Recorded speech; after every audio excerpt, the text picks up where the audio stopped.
Okay, we're welcoming Mr. Jim Schnorf here, Chief Operating Officer of the Orlando Dreamers. How are you today, Jim? I am absolutely fine. Great. We're excited. We've been looking forward to talking to you for quite some time. I asked Marcus to please do some homework, and I read through your website and your histories and your background. And could you tell us a little bit about your background, please? Well, of course. So, born and raised in Central Illinois, my uncle was the local high school coach. So, if you've seen the movie Hoosiers, where I Yes. grew up in East Central Illinois, would be reminiscent of the Illinois version of Hoosiers. So, grew up around sports, involved in sports from a very early age. Going to school, my background was in finance and accounting. Worked for major corporations. Always involved in sports, though, and relocated to the Orlando area a little over 28 years ago. And very first week in Orlando, I had the privilege of meeting Pat Williams, the founder of the Orlando Magic.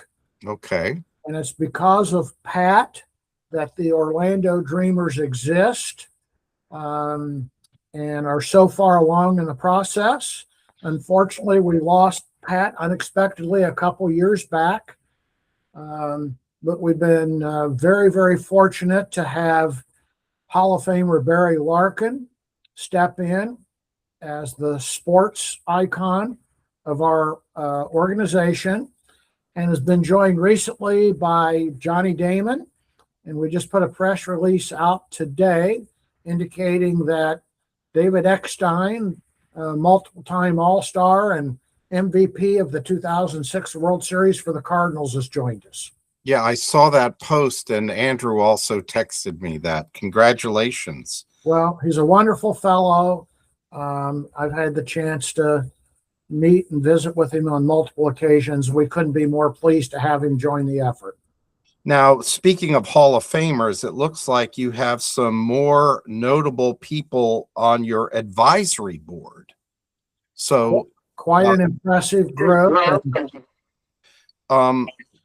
It looks like Oscar Robertson. I grew up listening to the Big O play basketball in Cincinnati. Going out back in those days, the best radio that was available was a car radio. Right. So I would go out in 15, 20 degree temperatures with my winter coat on and listen to NBA basketball games in the car in the winter. And oftentimes we'll be able to pick up a Cincinnati Royals game. Okay. And Jim Cott, a tall left-hander, pitcher, many years with the Minnesota Twins, is on the advisory board. I'm old enough to vividly remember the 65 World Series. The Dodgers won in 7 against the Twins. Though I never met Jim, I did have the privilege of meeting his iconic teammate, Harmon Killebrew. And in fact, I'm sitting here in my office at Dreamers headquarters as a photo of me with Harmon Killebrew. I heard Harmon Killebrew speak at a Thompson Sports Banquet back in 1993. I used to be with the Orioles organization, and he very humble guy. Very unbelievable. Nicest guy in the world.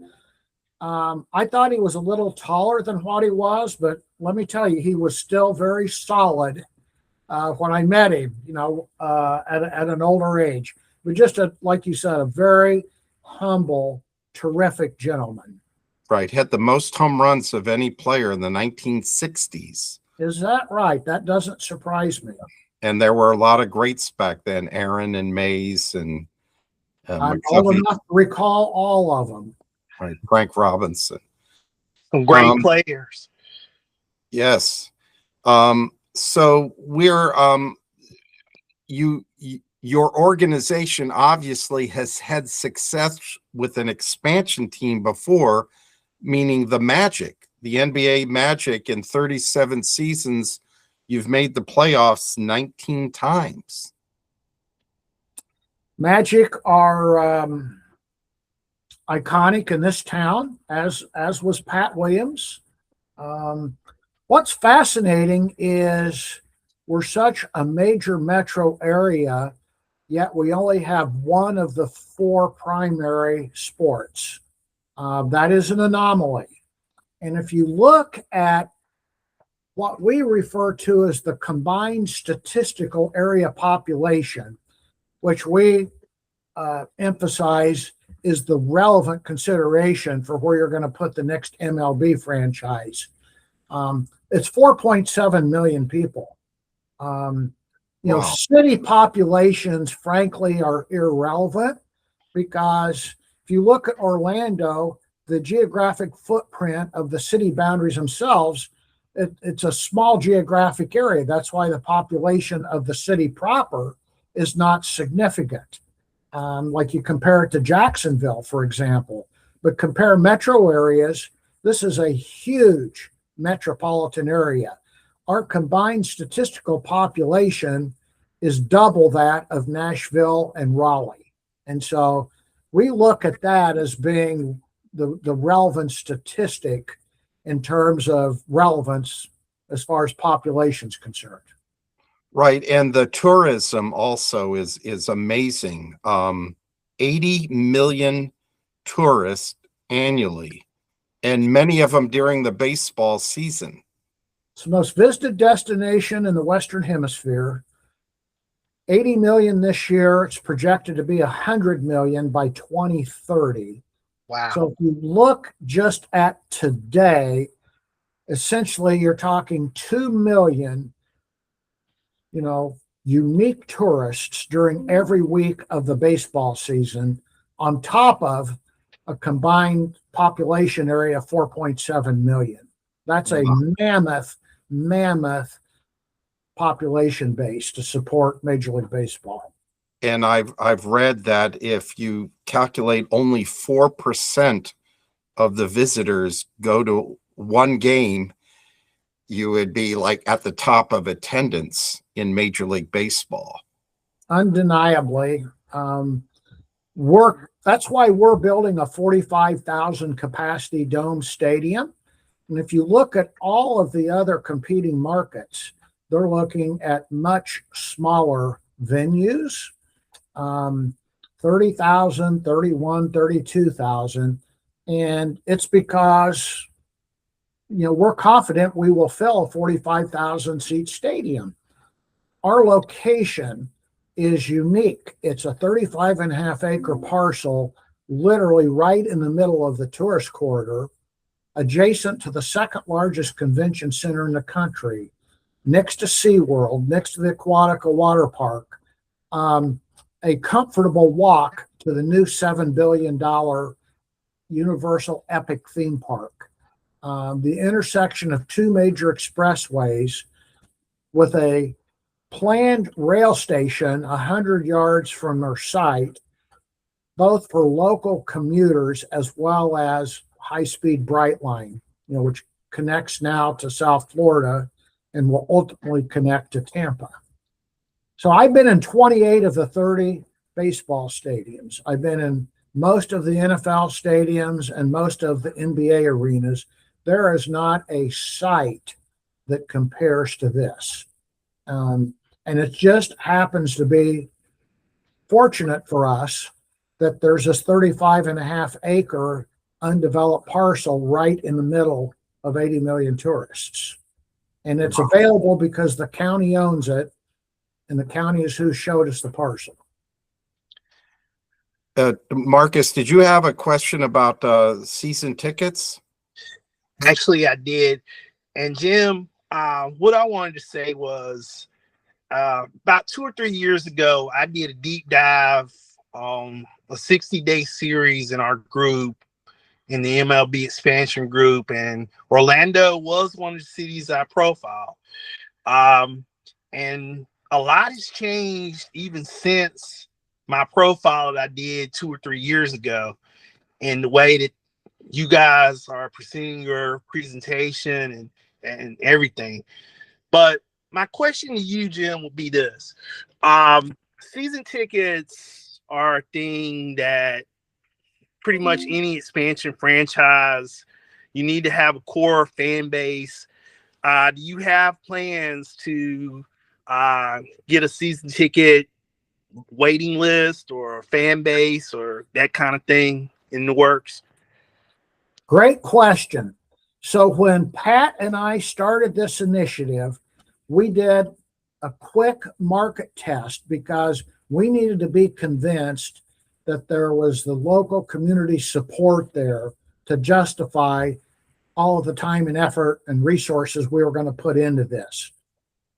And from a single press conference and a rudimentary website and no marketing, no social media, we quickly had over 15,000 expressions of interest for season tickets. So it's undeniable the passion is there. If you look at the history of Central Florida, baseball is woven into the fabric here. And many of the iconic Hall of Famers started their careers or early in their careers played in Central Florida. Babe Ruth, Jackie Robinson, Hank Aaron, Mickey Mantle, Stan Musial, Joe DiMaggio. It's a who's who list. Yet today, we have no minor league baseball. We don't even have spring training. It is an unbelievable anomaly that there is no professional baseball sitting in the Orlando area. That is why the community is so feverish and rabid about wanting Major League Baseball to come to Orlando. Well, you also have, it's a growing area for the residents. I mean, people are retiring and, heading south. So there's a need for baseball with the transplants, I'm sure, as well, right? It's fastest growing city in the fastest growing state, the fastest growing top 30 metro area in the country. We see no indication that that's going to change. So Okay. There's so many favorable things, and it's not just weather, but the business climate. There's no state income tax here. There's lots of room left in the greater Orlando area for development. So you can drive all four directions, and you don't have to go way out from city center to find lots of available land for development. That's why Orlando is going to continue to flourish. I remember going to Orlando the first year that Disney opened. It was the summer of '72. So it was the first summer, and finding a motel in Orlando for $16 a night. And my father talked him down to 14. Way to go, Dad. But you could drive for miles and miles, and the growth is amazing. It's amazing. Been going there for many, many years. Well, that's great.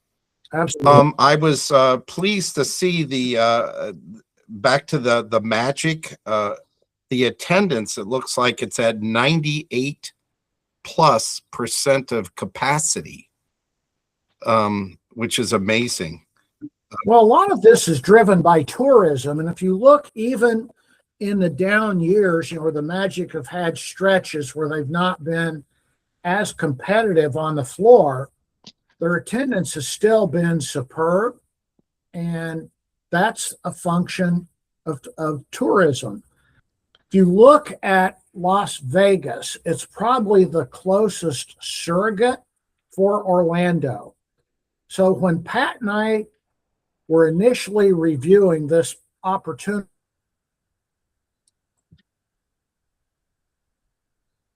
competing market, and at that point, after doing all the research, it became clear to us Orlando was far and above the best market when you just look at facts and attributes. We picked Las Vegas second. And if you look at the history of Las Vegas, 10 years ago, they had no professional sports. Now they have football, they have hockey, They have WNBA. They have Major League Baseball. They will be the next NBA location. So they're going to have all four of the top four primary sports. Yet it's a meaningfully smaller population base. And what's the secret sauce? It's tourism. So to put it in perspective, Las Vegas will get 40 million tourists this year, half of what we get. They're the number 40 media market in the country, the smallest that has baseball. We're number 15, the largest that doesn't have baseball. So 12 smaller media markets have MLB teams. In the last 4 years, we've passed Miami, Denver, and Minneapolis, St. Paul. We will pass Detroit this year and be the number 14 media market in the country. So the real conclusion that you reach from looking at Las Vegas is tourism matters. So if you like Las Vegas as a sports market, you have to love Orlando. Very well said. Have you considered a relocation franchise versus an expansion franchise? We get this question a lot, and our answer is always the same, and that is we are open to whatever path that brings Major League Baseball here, whether that be one of the 2 expansion slots or the acquisition of an existing franchise and relocating it. And so we are confident that we have multiple swings at the plate. The Padres obviously recently sold. The Twins have been up for sale. The Orioles sold to David Rubenstein, recently. Nationals at one point in the recent past were up for sale or potentially up for sale. So you look around and you say there are going to be multiple opportunities for existing franchises. Some are in challenging situations where they're competing against a lot of other professional sports teams in their markets. You've got multiple teams with leases expiring in the next 4 or 5 years. I mean, think of the Chicago White Sox. Here's the other thing when you look at other competing cities. So it's not just that we're a bigger population base. It's not just that we get a lot more tourists. Every other competing market has AA or AAA baseball. In fact, all but one have AAA. One has AA.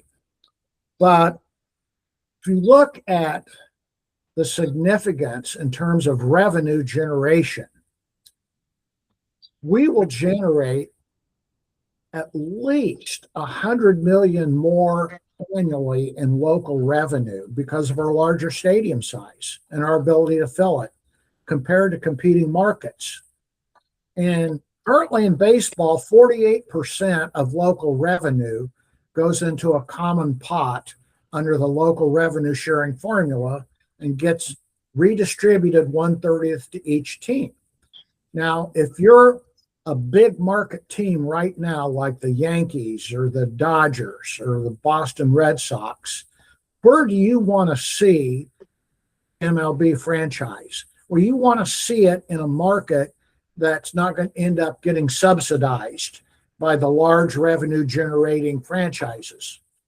Orlando is the answer to that. Very good point. I think every owner would look very favorably on adding 2 teams. But yeah, you have to pick the right teams. Yeah. And speaking on relocation, though, you always hear to talk, of course, about the Rays, who's not, about 75, 80 miles away, possibly. I'm sure you probably get bombarded with the Rays talk, and they also just recently sold, didn't they? Like a year or 2 ago, I think.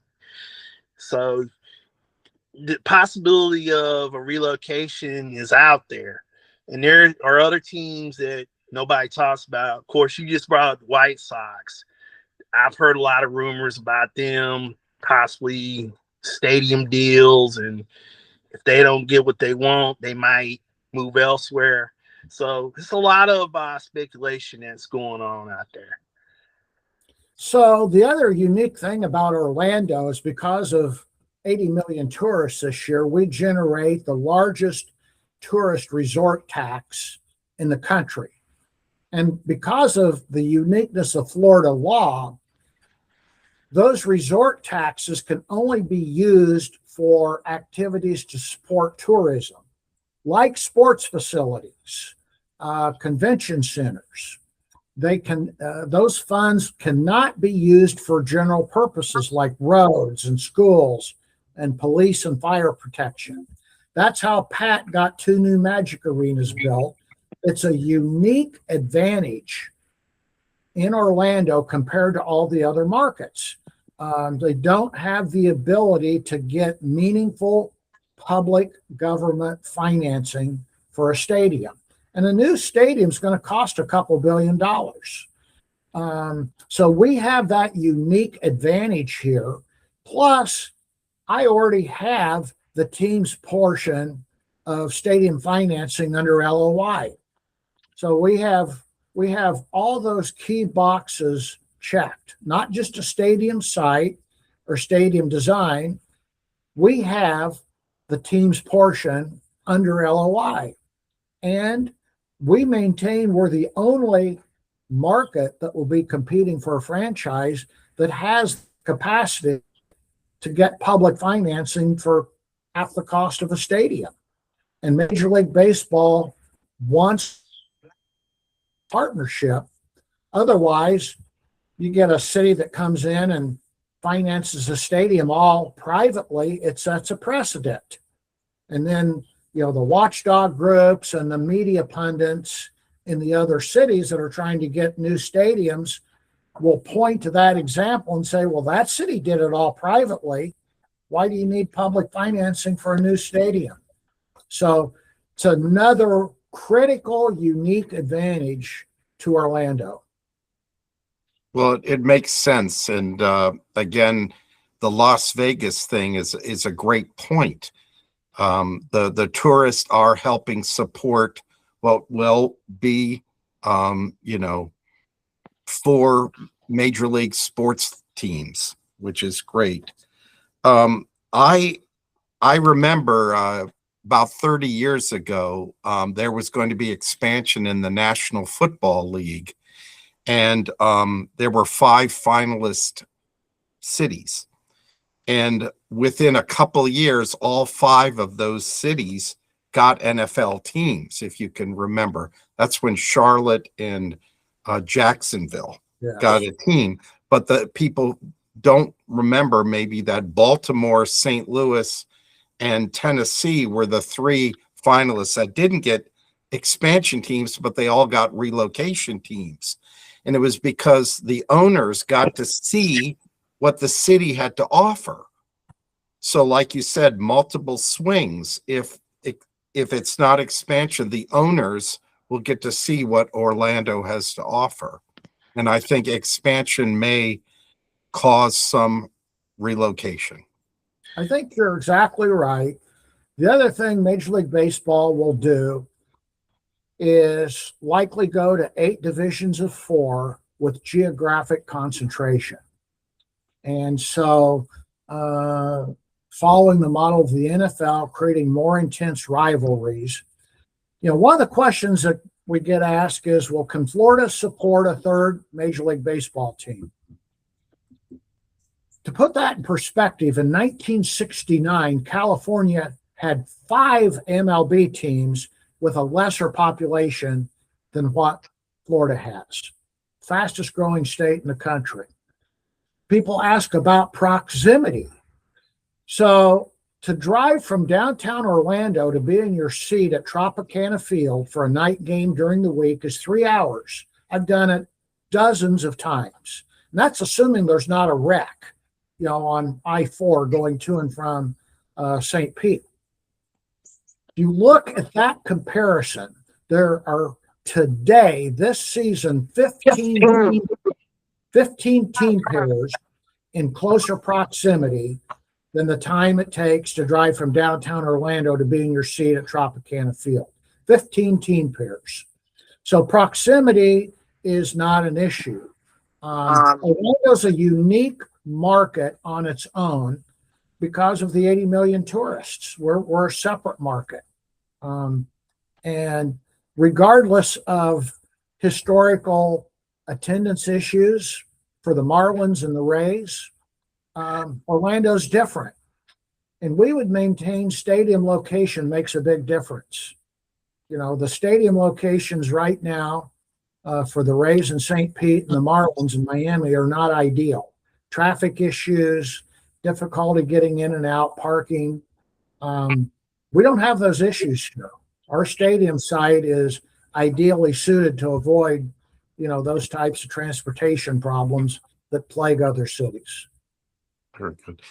Jim, one of my backgrounds is I used to work for the Baltimore Orioles, and I was an assistant to the then owner, Mr. Jacobs, Eli Jacobs, back in the early 90s. Well, I had the pleasure of giving the visiting MLB owners tours of Oriole Park at Camden Yards.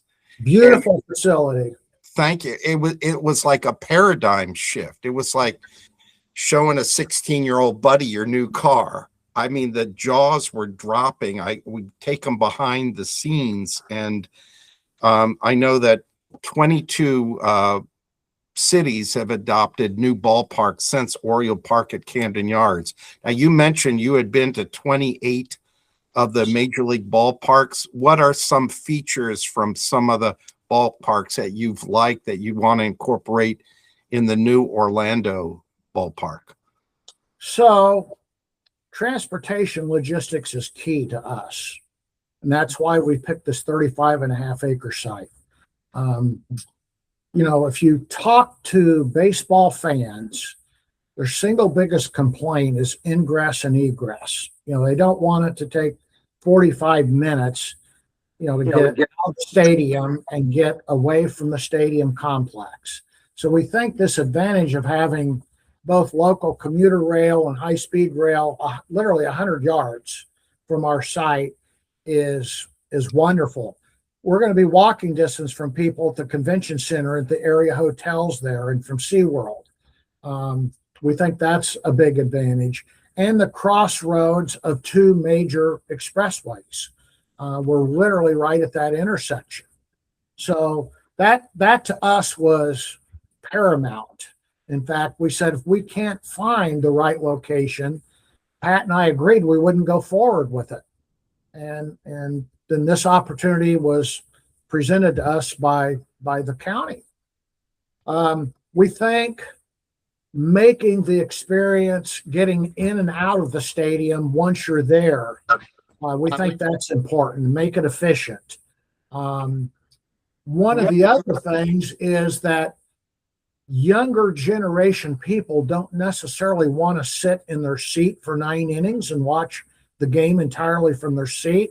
They like to roam and mingle and interact with others in their age bracket.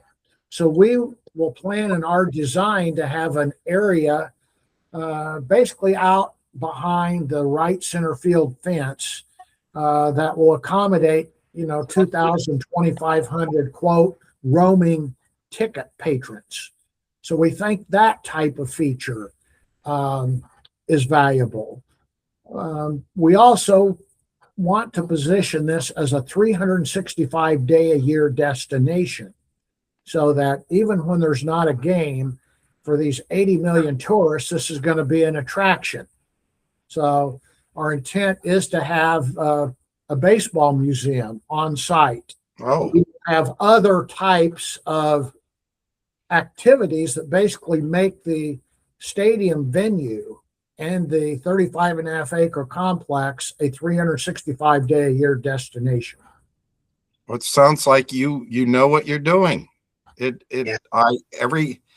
more and more I've been following MLB Expansion since we started our group 3 years ago, I'm becoming a big fan of Orlando. And, perhaps the only negative drawback is there are other teams within a state.